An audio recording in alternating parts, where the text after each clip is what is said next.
দেশপ্রেমিক সেনাবাহিনীকে নিয়ে বাংলাদেশের জনগণ গর্বিত থাকতে চান বলে মন্তব্য করেছেন বাংলাদেশ জামায়াতে ইসলামের আমির ডক্টর শফিকুর রহমান। বিচার প্রক্রিয়ায় সহযোগিতা করায় সেনাবাহিনীকে ধন্যবাদ জানিয়ে জামায়াত আমির বলেছেন, গুম ও খুনের সঙ্গে জড়িত সেনাবাহিনীর কতিপয় কর্মকর্তাকে বিচারের আওতায় আনার প্রক্রিয়া শুরু হয়েছে। তবে সুনির্দিষ্ট কয়েকজন ব্যক্তির অপরাধের কারণে পুরো প্রতিষ্ঠানকে কলঙ্কিত হতে দেওয়া যায় না। অপরাধের দায় শুধু সংশ্লিষ্ট ব্যক্তিদের উপরই বর্তাবে। রোববার সকালে ফেসবুক স্ট্যাটাসে এসব কথা বলেন তিনি বলেন, গুম ও খুনের সঙ্গে জড়িত বাংলাদেশ সেনাবাহিনীর কতিপয় সদস্যকে বিচারের আওতায় আনার প্রক্রিয়া শুরু হয়েছে।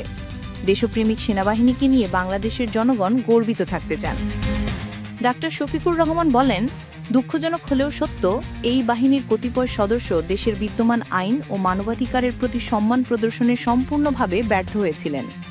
ফ্যাসিস্ট সরকারের প্ররোচনায় প্রতিপক্ষ নিধনের এজেন্ডা বাস্তবায়নে সংশ্লিষ্ট ব্যক্তিরা ছিলেন অন্ধ সহযোগী। ফলে গুম ও খুনের একটি ভীতিকর পরিবেশ দেশে সৃষ্টি হয়েছিল, যা একটি জাতির জন্য খুবই দুর্ভাগ্যের বিষয়। তবে সুনির্দিষ্ট কয়েকজন ব্যক্তির অপরাধের কারণে পুরো প্রতিষ্ঠানকে কলঙ্কিত হতে দেওয়া যায় না। অপরাধের দায় শুধু সংশ্লিষ্ট ব্যক্তিদের উপরই বর্তাবে।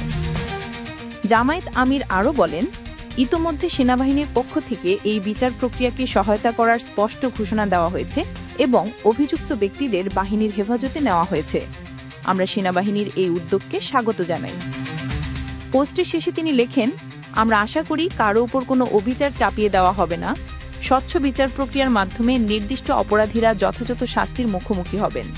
এতে যেমন অতীতের দায় মুছে যাবে, তেমনি ভবিষ্যতে কেউ নিজের পেশা বা পরিচয়কে কাজে লাগিয়ে জনমনের জানমালের ক্ষতি সাধন থেকে বিরত থাকতে বাধ্য হবেন। পরিণতিতে দীর্ঘমেয়াদে জাতি উপকৃত হবে।